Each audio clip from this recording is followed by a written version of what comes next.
Liverpool will add £75 million Man United transfer target to Arne squad if January move completed. Liverpool are reportedly interested in signing Brighton midfielder Carlos Baleba in the January transfer window. Liverpool are seemingly putting plans in place for the January transfer window, with rumors linking them with a move for Brighton star Carlos Baleba. It was a busy summer at Anfield, with 8 new signings being added as part of an overhaul that cost more than £400 million. Head coach Arne Slot brought Florian Wirtz, Alexander Isak, Milos Kerkez, Jeremy Frimpong, Georgi Mamardashvili, Giovanni Leone, Armin Pexi, and Freddie Woodman to Liverpool this summer.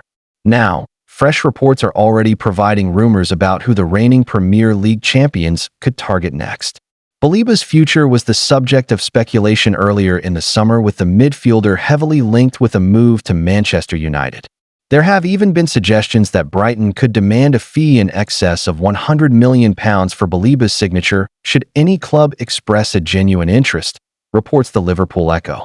Indicala has now reported that Liverpool may pursue a deal for Baleba in January, with the same source previously cited by The Athletic's David Ornstein regarding Man United's interest earlier in the summer.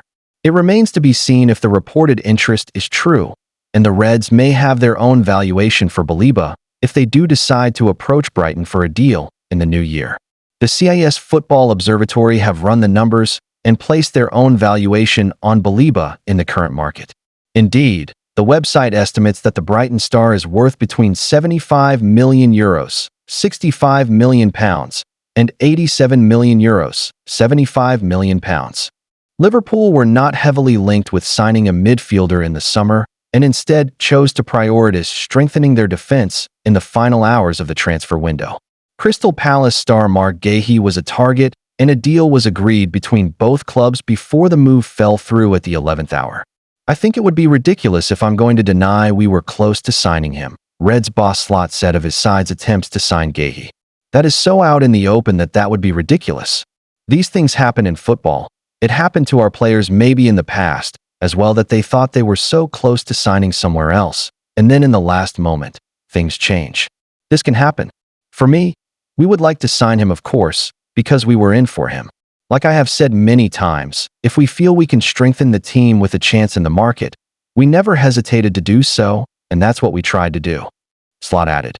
"It's a pity, but not only for us, but also for the player, I think.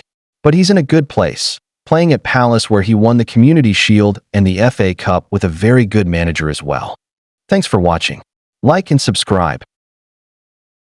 Liverpool warned Alexander Isak won't improve Mohamed Salah's numbers as former Reds star admits fears Egyptian is starting to deteriorate. Alexander Isak's arrival at Liverpool will allow some goal-scoring responsibility to be shifted away from Mohamed Salah, but the Egyptian superstar has been told that the addition of another forward won't improve his numbers. Salah has been a revelation for the Reds, but they have now splashed out £125 million, $170 million, on adding Swedish striker Isak to their ranks. Salah's record, total number of Liverpool goals.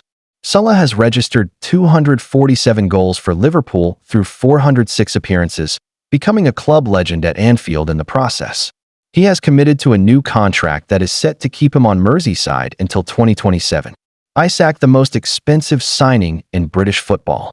Isak has now linked up with the reigning Premier League champions, becoming the most expensive player in British football history, and should help to make Liverpool an even more formidable proposition in the final third of the field. Isak's impact? What ex-Red star thinks. Quizzed on whether Isak's presence could impact Salah's output, former Reds midfielder Dietmar Hamann, speaking in association with Grosvenor Casino, told Goal, "Salah found it hard to score from open play in the second half of last season. Once you get past 30, and I think he's 33 now, there aren't an awful lot of players scoring on a consistent basis in the Premier League. You've got Robert Lewandowski who does it, you've got Harry Kane. In the Premier League, you don't. Salah was a freak of nature, very rarely injured, the numbers he got. But I think everything will deteriorate at some stage, and I think we saw it at times last season. Again this year he hasn't found it easier scoring goals, creating, or getting chances. The dynamic has changed as well, because in the past Salah was the guy they looked for. Now it might be, Florian Wirtz. Even though he's had a very disappointing start to his Liverpool career, and now with Isak coming in, obviously there are two ways of seeing it. You can say there's another guy taking attention and maybe taking balls away from Salah. On the other hand, you can say maybe it gives him a bit more space because they have to look after 2 or 3 top players. My gut feeling is that the arrival of Isak won't improve Salah's numbers. Will Wirtz come good for Liverpool? Having hinted at Wirtz's slow start to life in England, Hammond went on to say of his fellow German, who moved to Anfield in a £116 million, $158 million transfer of his own, and what a successful debut campaign with Liverpool will look like. Well, if they win the league and he contributes, I'd say he's done his job. He's a young player, but age doesn't really come into it because he cost a lot of money. I wouldn't like to quote you a number, but obviously it's got to start at some stage because he's had a disappointing start to his career. It's a different game, it's more physical, it's quicker, and free kicks aren't given as easily as in Germany. This is something he has to learn. When you come to England, you have to mature quickly, because if he has another 2 or 3 disappointing performances, I don't think Arne Slot will worry about it. But there might be a time where he says, maybe it's better I leave him out for half an hour or 60 minutes. And if the team does well, then you might have a problem. Then again, they've got so many games there'll be time for everybody. But you want him to come good sooner rather than later.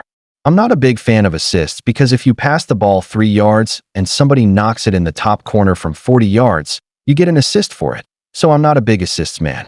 I know how good he is, and I've told everybody how good he is. I hope he does come good sooner rather than later.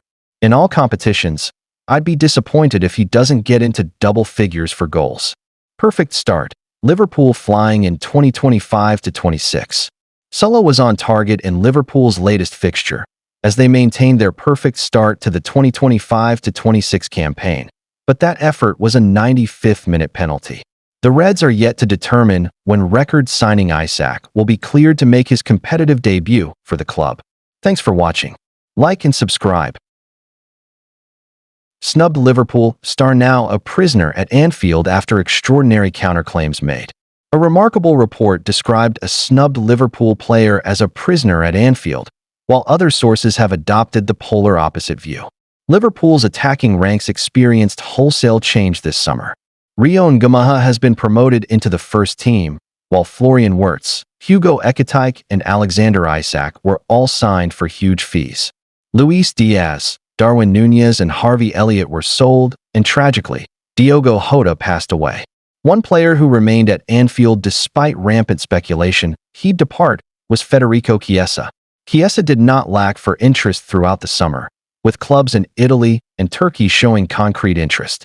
However, despite Liverpool omitting Chiesa from their 22-man squad for the Champions League group phase, all interest in the winger was turned away.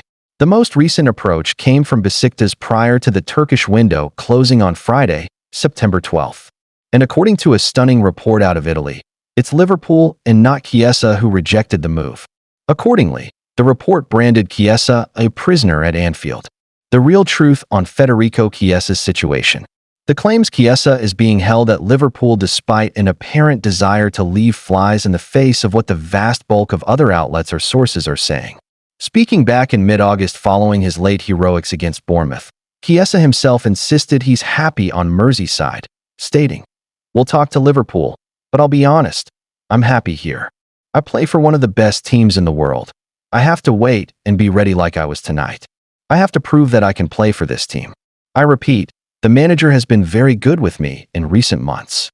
More recently, Gazzetta dello Sport, one of the more reliable Italian outlets, stated it was Chiesa who turned down the Italian and Turkish opportunities. And crucially, the chance to join Besiktas came after Chiesa had already learned he had not been included in the Champions League squad. Furthermore, the comments made by Arne Slot earlier this week strongly suggested Chiesa has taken his UCL snub the right way. "Of course it was tough for a manager. It is difficult for him," began Slot. Of course he wasn't happy with that decision, but he understood the argument. He gave the answer you want to hear from a player, and he will be there to help in the other cups and the league. He worked really hard in these days to be ready for the upcoming games, which is even more important than what a player tells you. Clearly, the rogue new claim Chiesa is a prisoner at Anfield is hogwash. Thanks for watching. Like and subscribe. Ruben Amorim has worst win percentage of any Man United manager since World War II as horror record is revealed. Stay tuned, see another horrendous record held by Amorim. Has the worst win percentage of any Manchester United manager since World War II, adding yet another miserable record to his torrid spell in charge of the club. Man United fell to another defeat under Amorim on Sunday when they were easily beaten 3-0 by neighbours Man City, who subsequently leapfrogged them in the Premier League table.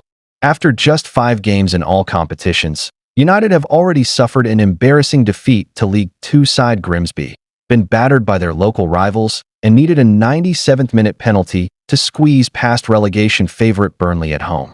The pressure has never been more intense on Amorim, who despite the shocking form, is still insisting on playing his style of football and not adapting to the opposition.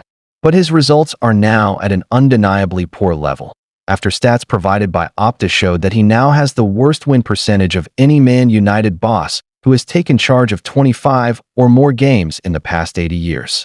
Amorim has managed to come out on top in just 36.2% of his games in charge of the club. To put that into perspective, Erik ten Hag, the man who Amorim replaced in the Old Trafford hot seat, boasts a 54.7% win percentage from his time at United, while David Moyes, who was sacked in his first season in charge, managed a win percentage of 52.9%. Compared to Sir Alex Ferguson's superb 59.7% win percentage, Amorim's record looks humiliating. You have to go all the way back to Wilf McGuinness, who managed United between 1969 and 1970, to find a remotely close record. McGuinness won 33 of his 91 games as United boss, meaning his win percentage of 36.3% is still marginally better than Amorim's. While Frank O'Farrell, Man United manager from 1971 to 1972, pips Amorim with his 36.6% win percentage. Other notable names that did better at the Theatre of Dreams include Ralph Rangnick, Louis van Gaal, and Ole Gunnar Solskjaer. But forget isolating Amorim's shocking form to Man United comparisons. The most worrying thing for United fans is the way he stacks up against his current opponents.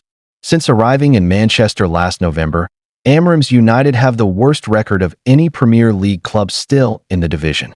Of the 17 ever-present Premier League clubs, excluding those promoted and relegated, his struggling Red Devils are bottom of the table. They have picked up a pitiful 31 points from 31 games, including just 8 wins. That is the exact same points tally as Tottenham, but with a worse goal difference on -13 to -4. Things don't seem to be turning around this term either, with United now just picking up 4 points from their opening 4 Premier League games, marking their worst start to a league campaign since 1992 to 93. But Amorim is steadfast in his approach, insisting he will have to be sacked before he changes his 3-4-3 formation. Speaking after Sunday's defeat, Amorim said, "It is not a record we should have at Manchester United. I accept that, but I am not going to change. When I want to change my philosophy, I will change, but if not, you have to change the man. We will talk about that every game we lose. I have played my way, and I am going to play my way until I want to change." PL table since Amorim's first game. Thanks for watching. Don't forget to like and subscribe. I score a lot of goals against Marseille. Kylian Mbappe lays down challenge to Mason Greenwood and co ahead of Real Madrid's Champions League opener. Kylian Mbappe has sent an "I score a lot of goals against Marseille" to Mason Greenwood and co ahead of Real Madrid's Champions League opener.